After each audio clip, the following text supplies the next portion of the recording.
Good afternoon to the UAE, or good morning or good evening whenever you're watching this. We are the TwoFatBrokers. I'm Barney from Dubai. I'm Ben from Abu Dhabi.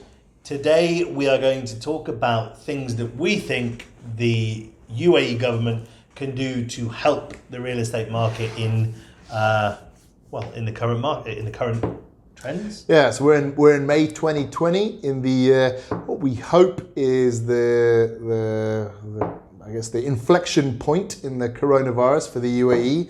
Read something this morning. Now, the inflection point is the point where it changes shape. And I read something that they did some research in Tokyo University that the coronavirus should be gone from the UAE in September this year, and that they drew a little graph, and we're Just in at the time for my top birthday. there, and Fantastic. it should now fall off at the bottom. Yes, the birthday and the birth of your son. Yes, within 2 days of each other. His wife's pregnant. I don't know who the father is, but I'm going to find it. Right, so we're going to talk about options for the UAE government, things that they could do to support the market, and we've done a podcast on what the Abu Dhabi government has done so far, which is around fees. So they removed the transfer fee and mortgage registration fee, which is hugely important. Very, and what very the clever. UAE Very central bank has done, which is reduce loan to value ratios for first time buyers by 5%. Yes. So, anything to add to that? Got to stop playing with this stupid. I know that we said that we weren't going to talk about jobs and things like that, but I stand by. We're real estate I agents. thought We it don't was- know anything about jobs. We're not economists. So I was going to punch you We're then. just real estate agents. Yeah. I believe that something the government can do is to stimulate job creation, is to simply make owning and managing and running companies in the UAE, small SMEs, just make it easier, make it quicker, less red tape. Ideally, and this will probably never happen, but do away with sponsorship. It's the SMEs that are the lifeblood of any country. And if the government here can stimulate the growth of businesses, that creates employment, that creates population growth. Very rudimentary facts. And there's an unusually strong correlation between population and the real estate industry in the UAE. Yeah, I mean, in our last podcast, we mentioned obviously our understanding of the oversupply and supply and demand issues that we have here. That is the very obvious way to try and stimulate the issue. So that's business, and obviously ease of doing business. Actually, the UAE ranks pretty highly in the ease of in ease of doing business. But every government could do better. And what usually happens in these downturns is governments improve on how that works, because necessity breeds invention. But what could they do? For property specifically, you were talking before about 4% transfer fee. Yeah, I mean, I think Dubai is very much, the stepbrother or stepsister of Abu Dhabi in terms of the way they manage their real estate market. Abu Dhabi have completely abolished their transfer fees. Not abolished, just suspended. Their transfer fees and their mortgage registration fees. Dubai is still at 4% when Abu Dhabi was at 2%.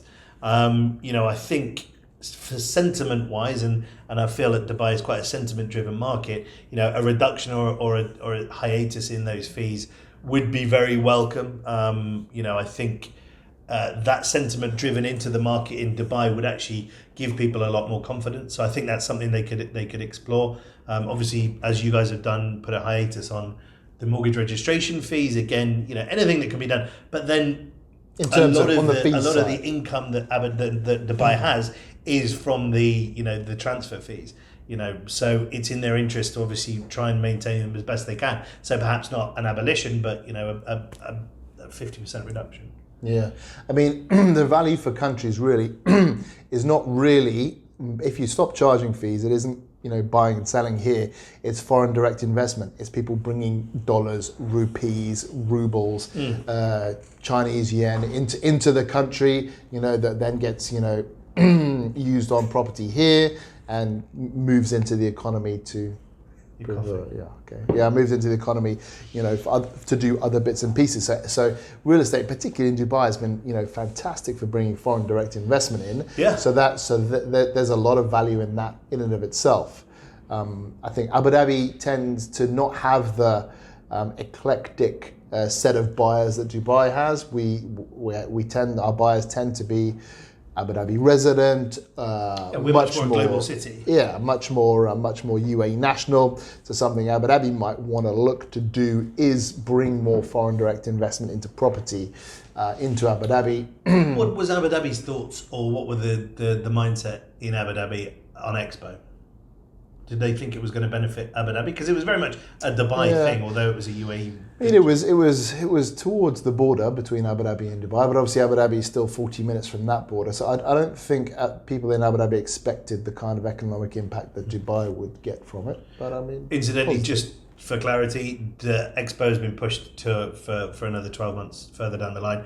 Obviously, because who wants to go to a big event with 250,000 people in here going to it when there is a pandemic going on? So understandably moved further down the line, 12 months. That was a real boon for Dubai. It was what we we're talking about what the government can do. Well, this is it. They've moved it. So it was one thing they were doing, one thing they were doing, which unfortunately has not come to pass. But in 12 months' time, hopefully, when things open up, we'll have the Expo and, 250 million visitors. We retain 1%, 2.5 million people. Fantastic for population growth. So that was one thing that they were doing, which has not come to pass, but will come to pass. Yes. Another thing that could be done, so we've had the loosening of loan to value ratios by 5%. There's still further to go in that. You could loosen it by more, or you could just set a floating rate and say to the banks, lend, have a look at your book and lend what you like, which I'm sure the banks would be happy with. But it's something that the UAE government's put in place there because they see, and rightly so, and it happened in 2009, a possible systemic risk with real estate lending by the banks in the UAE because real estate is such a massive part of the economy. But so the UAE central bank could loosen that loan to value requirements and more, but knowing that prices are dropping, so that could then end up on banks' balance sheets. And do you think, going back to the transfer fees, do you think a direction more towards, so in the UK we have a thing called stamp duty. So stamp duty is 0% transfer fee from purchases from 0 dirhams to, let's call it 200,000. But it's the same as transfer fee, right? But it's graded. It's graded, yeah. It's a graded transfer fee. So it's not, putting it in dirhams, it's 0 transfer fee from 0 to 100 to 200,000 dirhams, and then sort of gradually grades up to as much as I think 6%. So the more expensive the property, the higher the transfer fee. Yeah, it's a bit of a pain to calculate out, but there are calculators. But potentially that would drive more business in the lower end of the market, which would conversely inflate the rest of it. Yeah, no, that's a possibility. I can see that. I'm not sure it would support the market that much, but what it might do is might spread the fees a little bit thinner, actually get more people to be owner-occupiers as opposed to investor, sort of renters. But that might be a long-term goal of the market to have that. I don't think there's an issue with being an owner-occupier if you want to be one in Dubai. I don't think if somebody has the deposit and they want to be an owner-occupier. Well, so here's the thing. So another thing the government could do is sort of expand the visa system, which they're doing in Dubai. Yeah. Well, what's going on in Dubai? They have the 5-year holiday visa. That's a long holiday. It's a long holiday. Multiple entries, so you can come and go as you please. You obviously have to have, I believe you have to have a property worth 1 million dirhams here in Dubai, or savings of, I can't remember how much, in a current account in Dubai. They also have what they call golden visas. So if you've been here for a long time and you've been a productive member of society, then you do become eligible for a golden visa, which is lifetime access to the UAE. Yeah, I think that's on discretion. So there are visas that you can get. So the UAE one is a property must be worth 5 million, and then you get a 5-year renewable visa. Now I know Dubai has a 1 million property, but then it's 6 months multi-entry or something like that. Yeah, but what the UAE could offer, and a lot of people are talking about this, is longer term visas with property, and let's say you could get a 5-year visa with a 1 million dirham property. Or a 5-year employment visa.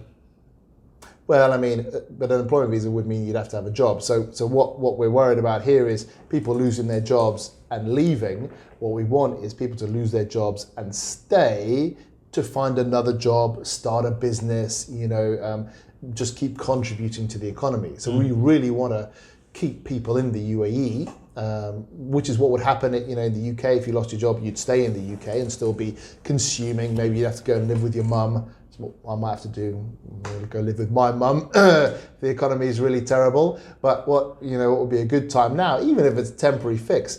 So what they've done is allowed people to stay on, not renew their visa until the end of the year, which is positive. But if you were to offer a 5-year visa with a 1 million dirham property, you could see a lot more people buying property. You have to own that property in cash. Well, what we're doing is we're suggesting things to the UAE government here. Hello, UAE government. We wouldn't presume to say that you should do this. Just an idea that we're floating about. But if you were to offer a 5-year visa, no strings attached, with a 1 million dirham property, you might see a lot more people, piling into the bottom end there, and have a lot more owner occupiers, which I don't know what it's like in Dubai, but Abu Dhabi, very, very few owner-occupiers. Huge numbers of investors renting. I think there's... I wouldn't even want to put a number on it, but we certainly have a lot more... I mean, you have a lot more institutional investors here in Abu Dhabi than we do. Large institutions. Now, we got some figures once on one area of Reem Island, and it was 20% owner-occupiers, 80% was bought and rented out. Okay. So if that's indicative of the whole market, there's a lot of room to have people come in and buy, but they need stability. And right now, people are struggling to say, okay, I want to buy because no one's quite sure where the market's going to go and what's going to happen with their jobs. But you give them a 5-year visa with their property, Bob's your uncle, Fanny's your aunt. What else? Visa thing's good. Obviously, lower fees, interest rates they don't have any control over. Loan to value we've spoken about. What they do not do is follow Saudi's resolve and increase VAT to 15%, which they did today. I saw that. Now I feel like that would potentially be a bad move to make Dubai more expensive, or the UAE a more expensive place to live. Whilst people are losing their jobs, people are taking salary cuts. I think that would be unadvisable. Now, Saudi obviously has a different thing. They're far more heavily dependent on oil and gas than I hope we are.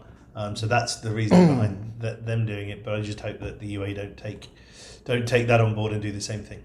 Well, I mean, government's got a balanced stimulus with actually income.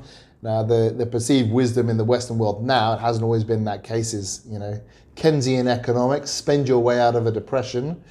I think the UAE is extremely well placed, particularly Abu Dhabi, in terms of its reserves. But we have to notice the elephant in the room, that the income, particularly of Abu Dhabi, will be affected if we have oil below $50 a barrel for prolonged periods of time, and the UAE is going to have to recoup that somehow. Now, the received wisdom in the West is don't recoup it now, spend now, because today's a rainy day. But further on down the line, we might see these things happening. Spend your way out of a Not crisis. Necessarily a good idea, but it could be now. No, I mean, it is a good idea to spend your way out, but at some point down the line, you're going to have to balance the books. All right, that's enough from me. I think that's enough from him. We've been TwoFatBrokers. We have indeed. Thank you very much for your time. Please subscribe to our podcast and look out for the next one. Be well. Take care.